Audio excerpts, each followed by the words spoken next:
Hello students, last class में हमने VT graph के एप्लीकेशन में पढ़ा था कि जब भी हमें डिस्टेंस कैलकुलेट करनी होती है तो हम वीटी ग्राफ का एरिया कैलकुलेट करते हैं। जो पर्टिकुलर टाइम इंटरवल दिया हुआ है उस टाइम इंटरवल के लिए वीटी ग्राफ जो एक्स एक्सिस के साथ एरिया कवर करता है उस एरिया को कैलकुलेट करके हम उस पर्टिकुलर टाइम इंटरवल के लिए मोशन में कितनी डिस्टेंस ट्रेवल हुई है, कितना डिस्प्लेसमेंट कवर किया, वो हम कैलकुलेट कर सकते हैं वीटी ग्राफ की हेल्प से। लेकिन फिर आगे चलकर हमें एक प्रॉब्लम फेस करनी पड़ी थी कि जब वीटी ग्राफ कोई कर्व शेप में हो, स्ट्रेट लाइन नहीं हो, कर्व हो, तब हम एरिया कैसे कैलकुलेट करें।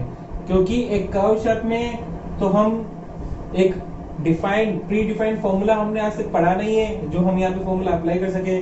तो ऐसे केस में देखो इसको कैसे सोल्व करें। तो इसे सोल्व करने के लिए हम इंटीग्रेशन मेथड का यूज करते हैं। तो देखो इंटीग्रेशन मेथड क्या समझाता है हमें। इंटीग्रेशन मेथड हमें बोलता है कि बिल्कुल छोटे से छोटे लेवल पे चले जाओ, माइक्रोस्कोपिक लेवल पे चले जाओ, इतने छोटे लेवल पे चले जाओ कि आप एक नॉर्मल इंसान उस छोटे लेवल को डिफरेंशिएट नहीं कर पाए, उसमें कोई फर्क ही नहीं समझ पाए। देखो यहाँ पे मैं क्या करूंगा, इस पूरी की पूरी लाइन को मैं एक स्ट्रेट लाइन नहीं कंसीडर कर सकता, और अगर मैं स्ट्रेट लाइन कंसीडर कर भी लूं तो फिर जो मेरे पास एरिया कैलकुलेट करे निकल के आएगा उसमें ये वाला पोर्शन भी इंक्लूड होगा जो नहीं होना चाहिए था। तो इसके लिए देखो हम क्या करेंगे, हम एक छोटा सा इंटरवल के लिए एरिया कैलकुलेट करेंगे, मतलब इसको कई सारे टुकड़ों में तोड़ देंगे। जैसे एक टुकड़ा ले लिया मैंने, ये एक छोटा सा टुकड़ा, देखो ये है काफी छोटा टुकड़ा है। डायग्राम में समझने के लिए मैंने फिर भी इसकी विड्थ को ज्यादा लिया है, वरना ये इनफाइनाइटली स्मॉल टुकड़ा है। इतना छोटा टुकड़ा है, इतना छोटा टुकड़ा है कि इसके जैसे लाखों करोड़ों टुकड़े जब यहाँ पे ऐड करेंगे तब जाके ये पूरा का पूरा एरिया कवर होने वाला है। मतलब कि ये टुकड़ा काफी ज्यादा छोटा है, इतना छोटा है, इतना छोटा है कि इसको इनफाइनाइटली स्मॉल कह सकते हैं। और आप लोगों को पता है कि इनफाइनाइटली स्मॉल वैल्यू के लिए हम डी साइन का यूज करते हैं। इसका मतलब यहाँ पे ये हो जाएगा हमारे पास dt, ये वैल्यू निकल के आएगी हमारे पास dt के इक्वल। और यहाँ पे पार्टिकुलर वेलोसिटी जो होगी उसको हम v से डिनोट करेंगे, क्योंकि y एक्सिस पे वेलोसिटी चेंज हो रही है। जैसे जैसे ग्राफ, जैसे जैसे टाइम आगे बढ़ रहा है, हम एक्स एक्सिस पे आगे जा रहे हैं, ग्राफ ऊपर उठ रहा है। इसका मतलब बता रहा है कि जैसे जैसे टाइम बीतता जा रहा है वैसे वैसे ऑब्जेक्ट की वेलोसिटी बढ़ती चली जा रही है। तो y एक्सिस पे हमने वेलोसिटी वाला वेरिएबल लिया है, तो एक पर्टिकुलर टाइम इंटरवल पे जो वेलोसिटी थी उसको हमने v से डिनोट कर दिया। अब हमें क्या करना है, एक छोटा सा टुकड़ा कंसीडर किया है हमने यहाँ पे, इनफाइनाइटली स्मॉल एलिमेंट। तो T1 से लेके T2 की डिस्टेंस के लिए मैं इस कर्व को एक स्ट्रेट लाइन नहीं कंसीडर कर सकता, लेकिन एक इनफाइनाइटली स्मॉल इंटरवल के लिए मैं इसे एक स्ट्रेट लाइन कंसीडर कर सकता हूं। क्यों? क्योंकि ये वैल्यू इतनी छोटी है, इनफाइनाइटली स्मॉल है कि इसे अगर हमने स्ट्रेट लाइन कंसीडर कर भी लिया ना तो भी आंसर में कोई चेंज नहीं आने वाला। जैसे हम बात करते हैं कि हमारा जो अर्थ है वो स्फेरिकल है, लेकिन अर्थ में एक पोर्शन ले लें तो हम ये आइडेंटिफाई नहीं कर पाते हैं कि अर्थ स्फेरिकल है या नहीं है, क्योंकि हमारे नीचे की जो सरफेस होती है वो तो फ्लैट होती है। क्यों? क्योंकि वो अर्थ की इतनी बड़ी सरफेस का इनफाइनाइटली स्मॉल पोर्शन होता है, वो छोटा सा टुकड़ा होता है। तो हम अपनी नीचे की सरफेस को फ्लैट कंसीडर कर लेते हैं, जबकि होती वो असल में स्फेरिकल है, क्योंकि अर्थ का शेप स्फेरिकल है।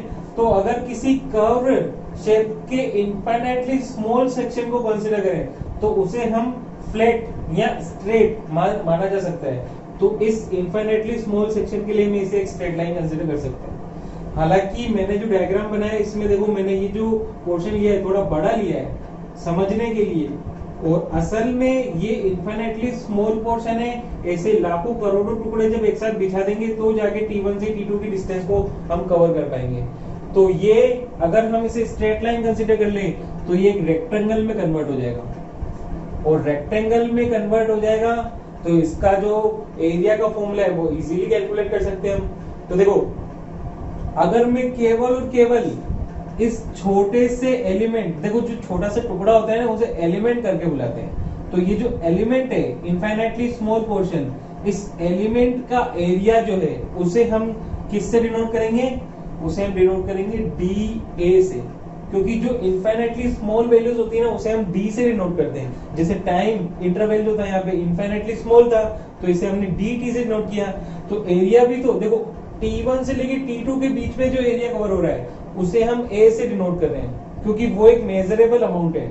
लेकिन एक इनफाइनाइटली स्मॉल सेक्शन के लिए जो एरिया होगा वो तो इनफाइनाइटली खुद भी इनफाइनाइटली स्मॉल होगा, तो उसे हमने डी ए से डिनोट किया है। तो केवल और केवल इस टुकड़े या फिर इस एलिमेंट का एरिया कितना होगा, ये एलिमेंट एक रेक्टेंगुलर शेप का है जिसकी लेंथ v के इक्वल है और ब्रेड्थ dt के इक्वल, तो हो जाएगा v dt। तो इसे हम लिखेंगे area of element.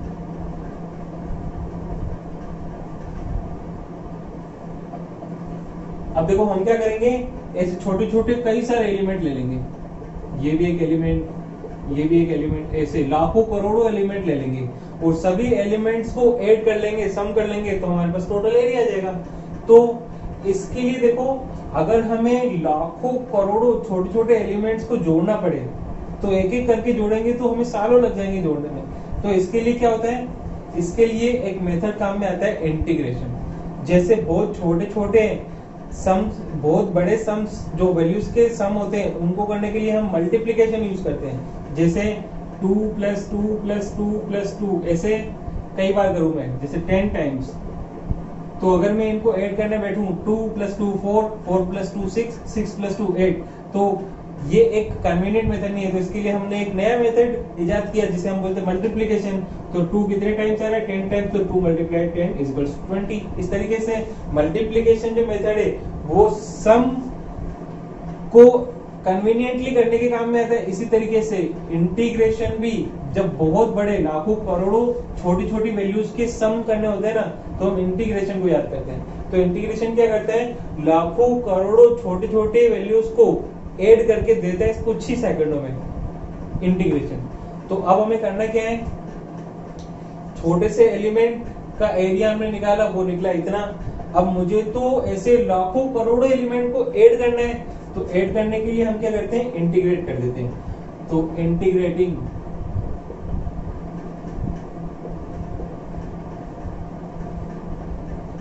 All the area of small elements, तो उसके लिए हम करते हैं क्या, बेसिकली बस इंटीग्रेशन को याद कर लेते हैं। इंटीग्रेशन किस साइन से डिनोट करते हैं इंटीग्रेशन को, देखो ये एक सांप की तरह का एक साइन होता है, इससे हम इंटीग्रेशन को डिनोट करते हैं। तो मैं डी ए के आगे ये इंटीग्रेट वाला साइन लगा दूंगा, और अगर मैंने एलएचएस में इंटीग्रेट वाला साइन लगाया तो मुझे आरएचएस में भी इंटीग्रेट वाला साइन लगाना पड़ेगा। तो ये हो जाएगा इस तरीके से। अब इंटीग्रेट का साइन लगाया है मैंने, तो इंटीग्रेशन क्या होता है, जैसे आपने स्टोरी सुनी होगी ना जीनी की, चिराग, जब चिराग को हम रब करते हैं तो उसमें से जीनी निकलता है और वो हमें क्या बोलता है कि मुझे कोई भी काम दो, उसे कोई भी काम देते वो सेकंडों में करके आ जाता है। इसी तरीके से इंटीग्रेशन भी एक जीनी है, इसे कोई भी लाखों करोड़ों वैल्यूज का सम करने के लिए बोलेंगे ना, ये तुरंत करके बता देगा। लेकिन एक प्रॉब्लम है, इसे ये बताना पड़ता है कि भाई तुझे शुरू कहाँ से करना है और खत्म कहाँ पे करना है। भाई इसे हम कोई काम दे रहे हैं तो इसे ये भी तो बताना पड़ेगा ना कि तुझे स्टार्ट कहाँ से करना है और खत्म कहाँ पे करना है। तो यहाँ पे इंटीग्रेशन में हमें लिमिट डिसाइड करनी पड़ती है कि आपको लाखों करोड़ों वैल्यूज का सम तो करना है जो सेकंडों में करके दे देगा, लेकिन कहाँ से स्टार्ट करना है, कहाँ पे खत्म करना है। तो यहाँ पे मुझे जो एलिमेंट्स लेने हैं वो कहाँ से लेना शुरू करना है, T1 से लेना शुरू करना है, और कब जाके खत्म होनी चाहिए, वो T2 पे। मतलब इतने पोर्शन का ही तो इंटीग्रेशन करना है मुझे, एरिया तो इतने पोर्शन का ही कैलकुलेट करना है। तो इसका मतलब मुझे लिमिट बतानी पड़ेगी कहाँ से शुरू करना है और कहाँ पे खत्म करना है। तो देखो मुझे T1 से स्टार्ट करना है और T2 पे खत्म करना है, इस तरीके से। तो जब वो जीनी जिसको हमने काम करने के लिए भेजा कि आप लाखों करोड़ों छोटे छोटे एलिमेंट्स हमने बना रखे, इन सबको ऐड करके और हमें आंसर बताओ कितना आएगा। तो देखो अगर इन सारे छोटे छोटे एलिमेंट्स को ऐड करेंगे तो हमारे पास टोटल एरिया जो हमें कैलकुलेट करके बताना था T1 से T2 के बीच का, वो आ जाएगा ना। तो यहाँ पे ये जो इंटीग्रेशन होगा वो किसके इक्वल हो जाएगा, टोटल एरिया के इक्वल। तो इसे हमें लिख सकता हूँ A, टोटल एरिया। जब सबको जोड़ देंगे हम सारे एलिमेंट्स को तो हमारे पास टोटल एरिया आ जाएगा ना। उस एरिया को किससे डिनोट करेंगे हम, A से। तो मैं इंटीग्रेशन ऑफ डीए को ए लिख सकता हूं, तो मेरे पास फॉर्मूला आ जाएगा V D T from T1 to T2। ये होता है इंटीग्रेशन, इसे हम इंटीग्रेशन कहते हैं। तो जब भी ऐसे प्रॉब्लम्स हो जिनमें हम डायरेक्टली फॉर्मूला नहीं अप्लाई कर पाए एरिया कैलकुलेट करने का, तो वहां इंटीग्रेशन मेथड यूज करते हैं। इंटीग्रेशन मेथड क्या करता है, देखो जो एरिया है उसे बहुत छोटे छोटे इनफाइनाइटली स्मॉल छोटे छोटे टुकड़ों में तोड़ देता है, और ये जो टुकड़े होते हैं ये लाखों करोड़ों टुकड़े होते हैं, तब जाके पूरा एरिया कवर होता है। फिर हम क्या करते हैं, किसी एक टुकड़े का एरिया कैलकुलेट करके देख लेते हैं। जैसे एक टुकड़ा हमने लिया, उसे उसका एरिया कैलकुलेट कर लिया DA = VDT, फिर हम उसे इंटीग्रेट कर देते हैं। मतलब कि अब हम जीनी को बुला लेते हैं और उसे बोल देते हैं कि भाई सम करना हमारे लिए तो बहुत मुश्किल है, आप जाओ और सम करके आ जाओ। बस उसे क्या करना पड़ेगा, हमें ये बताना पड़ेगा कि आपको सम स्टार्ट कहाँ से करना है और खत्म कहाँ से करना है, मतलब कि लिमिट लगानी पड़ेगी। तो इस तरीके से हम इंटीग्रेट करके अपने आंसर्स निकाल सकते हैं, कैलकुलेशंस कर सकते हैं। तो यहाँ से स्टार्ट होता है हमारा इंटीग्रेशन। अभी हमने समझा कि इंटीग्रेशन क्या होता है, अब हम आगे पढ़ेंगे कि इंटीग्रेशन कैसे होता है। यहाँ तक तो हमने केवल इतना पढ़ा है कि इंटीग्रेशन होता क्या है। इंटीग्रेशन क्या होता है, इनफाइनाइटली स्मॉल लाखों टुकड़ों को ऐड जब करते हैं तो उस प्रोसेस को हम इंटीग्रेशन कहते हैं।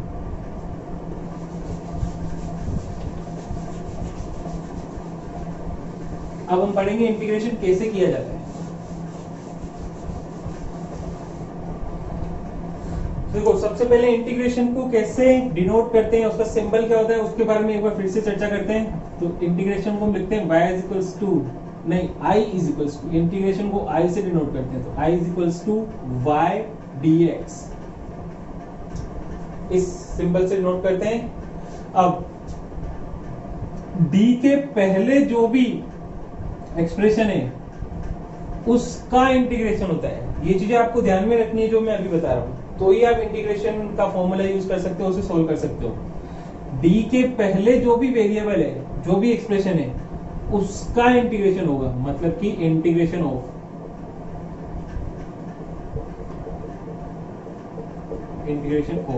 और d के बाद में जो वेरिएबल है ना उसके रेस्पेक्ट में इंटीग्रेशन होगा। तो मैं लिख सकता हूं इसको विद रेस्पेक्ट टू।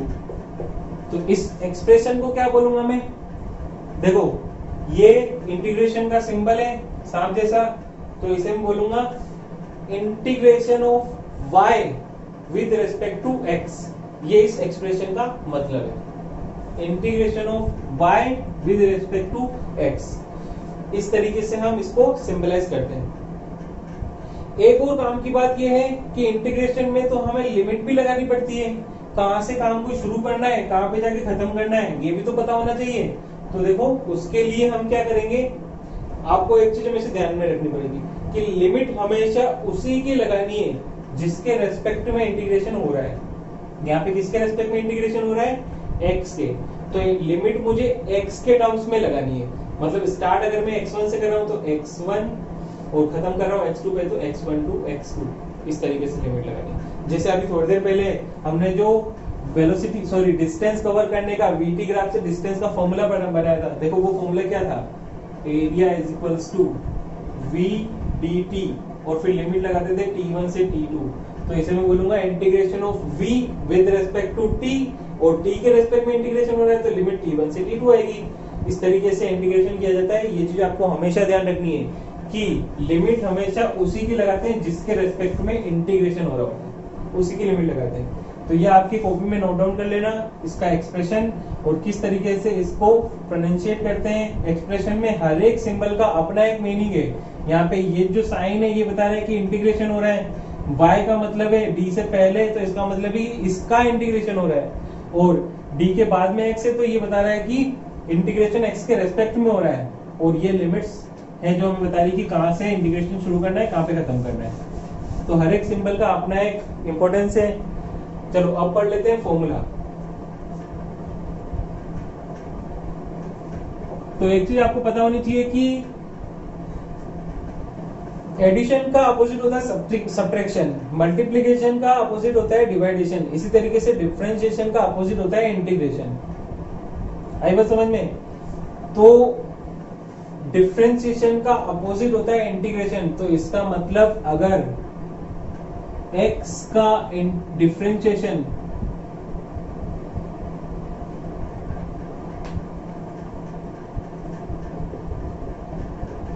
वन होता है, आपको पता है d/dx, x मतलब x का इंटीग्रेशन होता है वन, क्योंकि x की पावर वन है तो पावर आउटसाइड वन पावरलेस, और x की पावर जीरो को हम वन ही लिख देते हैं, तो आंसर हो जाएगा वन।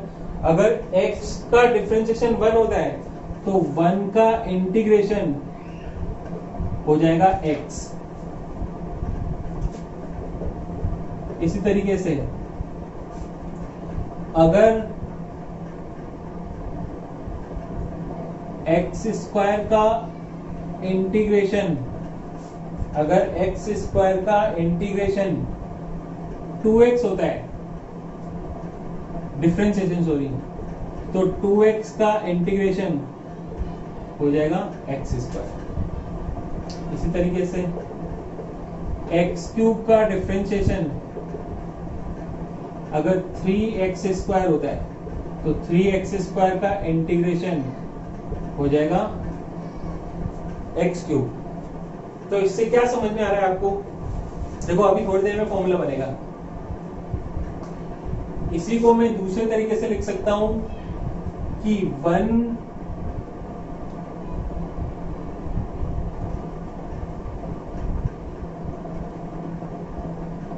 का इंटीग्रेशन क्या हो जाएगा? वन का इंटीग्रेशन हो जाएगा एक्स, तो एक्स का डिफरेंशिएशन वन, अभी पढ़ा अपन ने। इसी तरीके से अगर x, देखो इस तरीके से नहीं आएगा समझ में, मैं फिर से ये एक्सप्रेशन लिख रहा हूं, अभी आपको समझ में आ जाएगा ऐसे क्यों लिख रहा हूं मैं।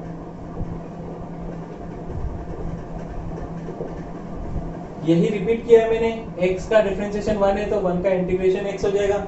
इसी तरीके से देखो मुझे यहाँ पे फॉर्मूला किसका बनाना है? मुझे इंटीग्रेशन का फॉर्मूला बनाना है, तो इंटीग्रेशन में वन आ गया, x आना चाहिए, एक्स स्क्वायर आना चाहिए, 2x का फॉर्मूला नहीं बनाया जाता। आपने डिफरेंशिएशन में फॉर्मूला पढ़ा होगा, तो फॉर्मूला पढ़ा है x की पावर n का, एक्स स्क्वायर का, x क्यूब का, कभी 2x का फॉर्मूला नहीं पढ़ा। तो यहाँ पे अगर 2x का इंटीग्रेशन अगर x स्क्वायर है तो x का इंटीग्रेशन क्या हो जाएगा? X square by two. इसका मतलब अगर मैं एक्स स्क्वायर बाय टू का डिफरेंशिएशन करूं तो कितना आएगा? आप अपनी कॉपी में कैलकुलेट करके देख लेना। एक्स स्क्वायर बाय टू का डिफरेंशिएशन होता है एक्स, तो एक्स का इंटीग्रेशन क्या हो जाएगा? वो हो जाएगा एक्स स्क्वायर बाय टू। इसी तरीके से अगर मैं 3 को उस तरफ ले जाऊं तो एक्स क्यूब बाय 3 का डिफरेंशिएशन, एक्स क्यूब बाय 3 का डिफरेंशिएशन होता है क्या हो जाएगा? X square. आप अपनी कॉपी में सॉल्व करके देख लेना, एक्स क्यूब बाय 3 का डिफरेंशिएशन होता है एक्स स्क्वायर, तो एक्स स्क्वायर का इंटीग्रेशन क्या हो जाएगा? X cube by 3। तो इससे हमें पता चल रहा है, देखो अब बन जाएगा फॉर्मूला। थोड़ा सा ध्यान दो कि अगर वन का डिफरेंशिएशन x है, x का डिफरेंशिएशन एक्स स्क्वायर बाय 2 है, एक्स स्क्वायर का डिफरेंशिएशन एक्स क्यूब बाय 3 है, तो ये क्या बताना चाह रहा है? देखो वन का इंटीग्रेशन x, x का integration x square by 2, x square का इंटीग्रेशन एक्स क्यूब बाय 3। तो देखो किस तरीके से चेंज आ रहा है। अगर एक्स स्क्वायर का इंटीग्रेशन करना था तो इंटीग्रेशन में क्या हो गया? पावर बढ़ गई, एक्स स्क्वायर था तो एक्स क्यूब हो गया, और जो पावर ऊपर है वो नीचे है। देखो यहाँ पे x का इंटीग्रेशन किया तो एक पावर बढ़ा दी, x था तो x स्क्वायर कर दिया, और जो पावर ऊपर वही पावर नीचे। अब 1 था तो 1 मतलब x टू दी पावर 0, तो किसी भी वैल्यू की पावर 0 1 के इक्वल होता है। तो जैसे इंटीग्रेशन किया तो एक पावर बढ़ गई, और जो पावर ऊपर थी वही नीचे आ गई, x की पावर 1/1, और डिवाइड में 1 को चाहे लिखो चाहे मत लिखो।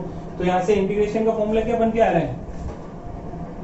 इंटीग्रेशन का फॉर्मूला बन के आ रहा है x to the power n का जब इंटीग्रेशन होगा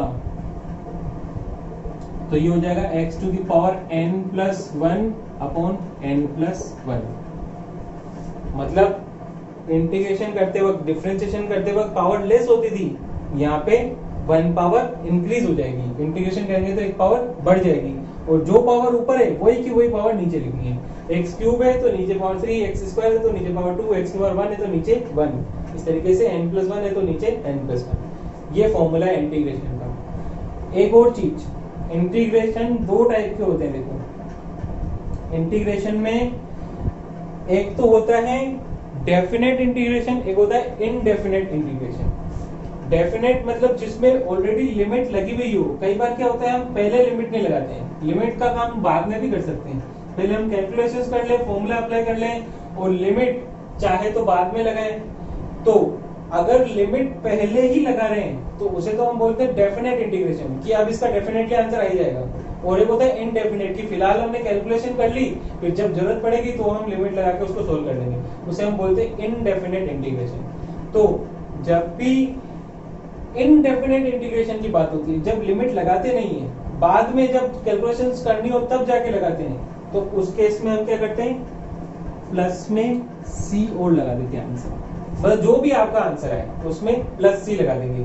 जैसे x का 1 का इंटीग्रेशन क्या था x, तो इसके आगे प्लस सी लगा दूंगा। x का इंटीग्रेशन x²/2, उसके आगे प्लस सी और लगा दूंगा। x² का इंटीग्रेशन x³/3, तो उसके आगे प्लस सी और लगा दूंगा। क्यों लगाया जा रहा है प्लस सी, ये भी आपको बताऊंगा मैं, लेकिन फिलहाल आपको ये ध्यान में रखना है कि जब हम इंटीग्रेशन करते हैं ना और लिमिट नहीं लगी हुई हो, और ये चीज मान के चलो कि लिमिट जो 90% इंटीग्रेशन होंगे ना उनमें लिमिट लगाते नहीं है, पहले हम सारी कैलकुलेशन कर लेते हैं, और जब हमें लिमिट लगानी होगी तब केवल हमारा एक ही काम होगा कि लिमिट लगाओ और आंसर निकालो। तो उससे पहले का जो काम है ना वो सारा हम करके रखते हैं। तो भाई ये तो वही बात हो गई ना कि हम मान लो कि कहीं शादी पार्टी है, तो जो मेन चीजें होती है वो तो ऑलरेडी हलवाई बना के रख लेता है, जो मिठाई होगी, चटनी होगी, वो सारी चीजें तो हलवाई बना के रख लेता है 2-3 दिन पहले ही। क्यों? क्योंकि जो मेन हेडेक का काम है वो पहले कर लेते हैं, और बाद में जो हल्के फुल्के काम है वो बाद में कर लेंगे। तो इस तरीके से इनडेफिनेट इंटीग्रेशन में क्या करते हैं, जो कैलकुलेशन होती है वो तो हम पहले करके रख लेते हैं, फिर जब आंसर चाहिए होता है तो लिमिट रख के और आंसर निकाल लेते हैं। तो इनडेफिनेट इंटीग्रेशन में आपको एक चीज ध्यान में रखना है कि जो भी आंसर है उसके आगे प्लस सी और लगाना है। जैसे एग्जांपल कर लेते हैं हम, √x का इंटीग्रेशन करना है, तो √x को हम क्या लिख सकते हैं, x⁴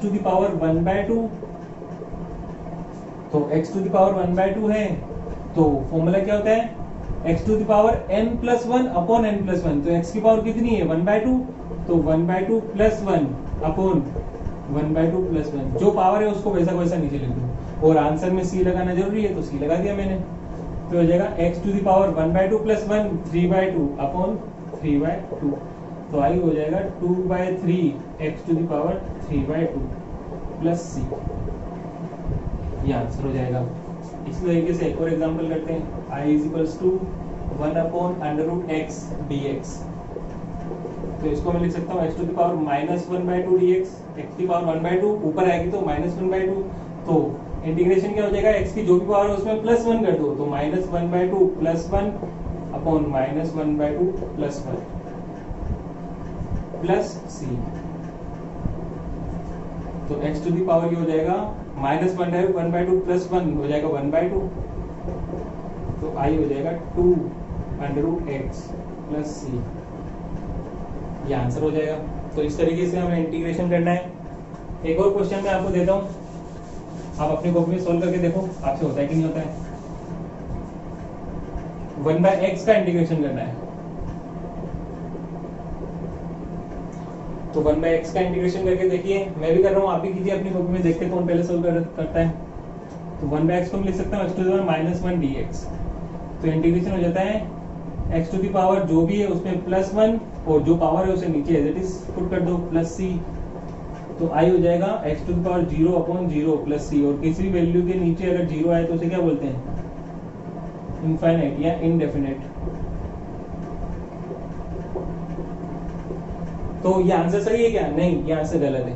इसका मतलब 1/x का इंटीग्रेशन कभी भी इनफाइनाइट नहीं होता है, बल्कि क्या होता है, देखो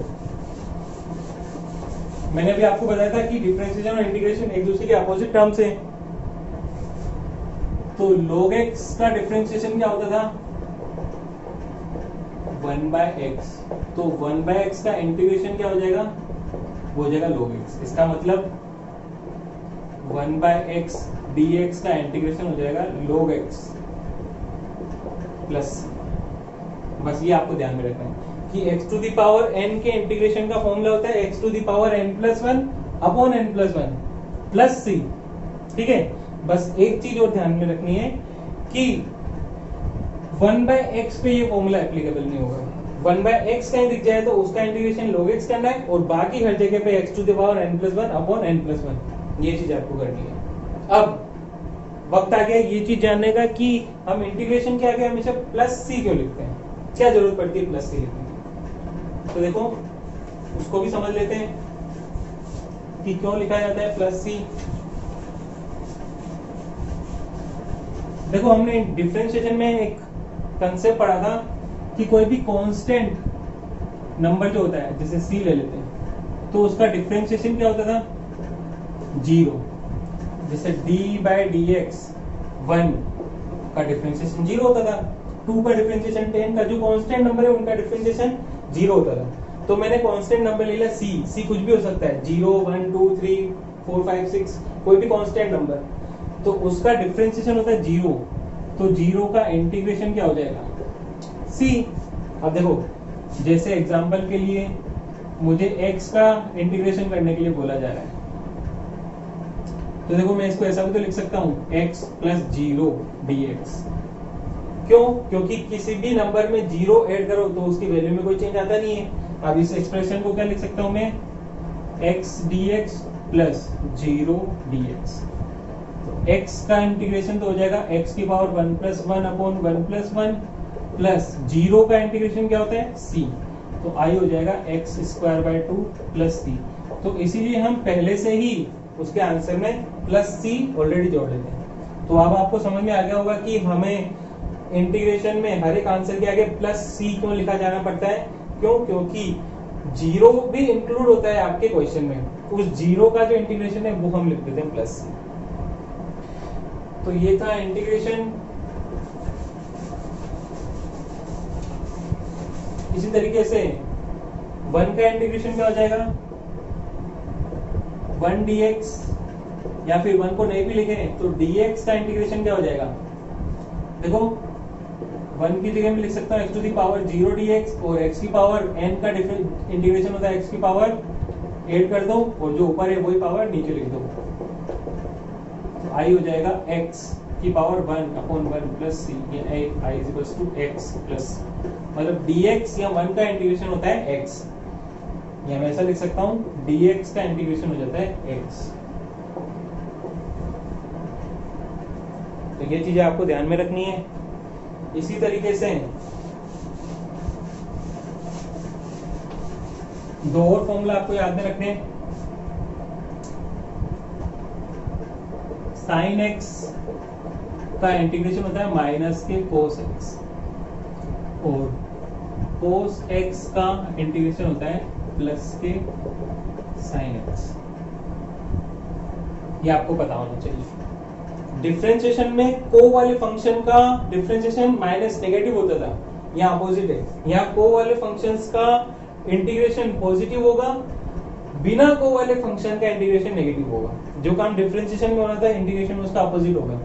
साइन का डिफरेंशिएशन कोस होता था, कोस का डिफरेंशिएशन साइन। कोस का डिफरेंशिएशन माइनस साइन होता था, तो साइन का इंटीग्रेशन माइनस कोस हो जाएगा। इस तरीके से आप इसको याद रख सकते हो। चलो ये भी हो गया।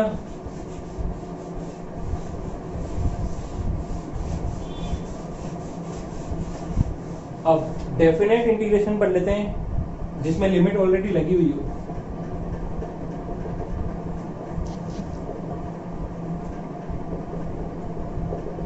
y equals to x plus x square plus 2x 0 to 2 dx, इसका इंटीग्रेशन करना है। अब लिमिट लगा रखे तो हमें प्लस c लगाने की कोई जरूरत नहीं है। तो यहाँ पे देखो dx x स्क्वायर के साथ भी है, dx 2x के साथ भी है। तो x square dx from 0 to 2 plus 2x dx from 0 to 2। तो एक्स स्क्वायर का इंटीग्रेशन क्या हो जाएगा, पावर बढ़ जाएगी और जो पावर ऊपर है वही नीचे आ जाएगी। एक्स की पावर 2 है तो 3 हो जाएगा और नीचे 3 आ जाएगा। 0 to 2 प्लस 2 एक्स का इंटीग्रेशन हो जाएगा, एक्स की पावर 1 है तो 2 हो जाएगी अपॉन 2,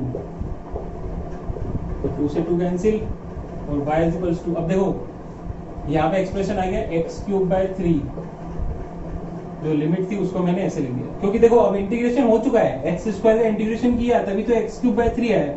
जब इंटीग्रेशन कर दिया तो अब इंटीग्रेशन वाला साइन थोड़ा यूज करेंगे, इसीलिए मैंने अब सांप जैसे साइन नहीं लगाया, अब मैंने राइट आंसर लिखा है और एक्स स्क्वायर। अब देखो यहाँ पे लिमिट कैसे अप्लाई करते हैं, जो ऊपर होता है उसे बोलते हैं अपर लिमिट, जो नीचे है उसे बोलते हैं लोअर लिमिट। तो पहले अपर लिमिट पुट करते हैं, फिर माइनस, फिर लोअर लिमिट पुट करते हैं। तो देखो क्या हो जाएगा, पहले अपर लिमिट पुट की 2 का क्यूब बाय 3 माइनस 0 का क्यूब बाय 3, इस तरीके से जो x है वेरिएबल है उसके अंदर अपर लिमिट पुट करेंगे पहले, फिर माइनस, फिर लोअर लिमिट। इस तरीके यहाँ पे 2 का स्क्वायर माइनस 0 का स्क्वायर, तो ये हो जाएगा 2 का cube 8 by 3 minus 0 plus 4 minus 0, तो 8 बाय 3 प्लस 4, ये आंसर हो जाएगा। इस तरीके से डेफिनेट इंटीग्रेशन किया जाता है। और मैं कुछ एग्जांपल दे रहा हूँ, वो आप करके देखिएगा।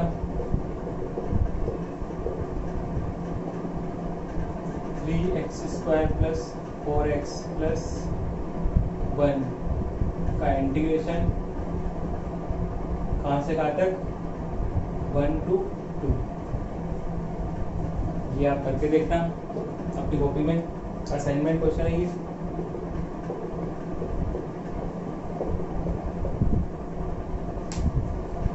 तो ये हमने पढ़ा इंटीग्रेशन के बारे में। कुछ बातें और हैं इंटीग्रेशन से रिलेटेड, उनको नेक्स्ट क्लास में हम पढ़ेंगे। और दूसरी चीज, एक और चीज हम कल की क्लास में पढ़ेंगे कि सर्कल जो होता है उसका एरिया पाई आर स्क्वायर क्यों होता है और उसकी सरकमफेरेंस 2 पाई आर क्यों होती है। अगर आपको पता है तो आप सोचो, बताइएगा मुझे। ये मेरा आपसे क्वेश्चन है सब लोगों से कि एक सर्कल का एरिया पाई आर स्क्वायर क्यों होता है और सर्कल की सरकमफेरेंस 2 पाई आर क्यों होती है। भाई जैसे अगर मैं स्क्वायर ले लूं तो स्क्वायर का जो पेरीमीटर होती है वो 4 इंटू साइड होती है। उसका रीजन है क्योंकि सरकमफेरेंस मतलब आप अपनी जगह से चलो, तब तक चलो जब तक फिर से पुरानी जगह पे नहीं आ जाओ। इसका मतलब आपने साइड को कितनी बार कवर किया, 1 बार, 2 बार, 3 बार, 4 बार, इसलिए 4 इंटू साइड। और हर एक फॉर्मूले के पीछे कोई ना कोई लॉजिक होता है ना। ऐसे अगर मुझे इसका एरिया कैलकुलेट करना है तो एरिया देखो कैसे कैलकुलेट करेंगे। एरिया मतलब मुझे पूरा का पूरा फील्ड कवर करना होगा, तो मैं बोल सकता हूँ कि इसका एरिया होगा ये। तो इसके लिए मैंने क्या किया, अगर इसकी साइड ए है तो ए साइड की कुछ स्लेब, कुछ सिल्लियाँ, कुछ पट्टियां लेके आया, एक के ऊपर बिछाई, एक के ऊपर एक बिछाई, एक के ऊपर एक बिछाई, इस तरीके से। और तब तक बिछाता रहूंगा जब तक ये ए साइड को नहीं कवर कर देता। ठीक है, तो पूरा का पूरा एरिया कवर हो जाएगा। मतलब मैंने ए साइड की ए लेंथ की स्लैब्स कब तक बिछाई, तब तक बिछाई जब तक ए लेंथ कवर नहीं हो जाए। तो ए इंटू ए इसका एरिया का फॉर्मूला हो गया, साइड का स्क्वायर। इसी तरीके से रेक्टेंगल की बात करें तो रेक्टेंगल की पेरीमीटर क्या होती है, अगर इसकी लेंथ एल है, ब्रेड्थ बी है, तो पेरीमीटर हो जाएगी, देखो 2 बार तो एल लेंथ कवर करनी पड़ रही है, 2 बार बी, तो 2 इंटू एल प्लस बी, ये इसके पेरीमीटर का फॉर्मूला हो गया। ठीक है, इस तरीके से एरिया का फॉर्मूला क्या हो जाएगा। अब मुझे अगर एरिया कैलकुलेट करना है तो ये पूरा का पूरा फील्ड अगर मैं कवर किसी से कवर कर लूँ, बिछा दूं, तो जितना एरिया उसमें लगेगा बिछाने में उतना इसका एरिया होगा।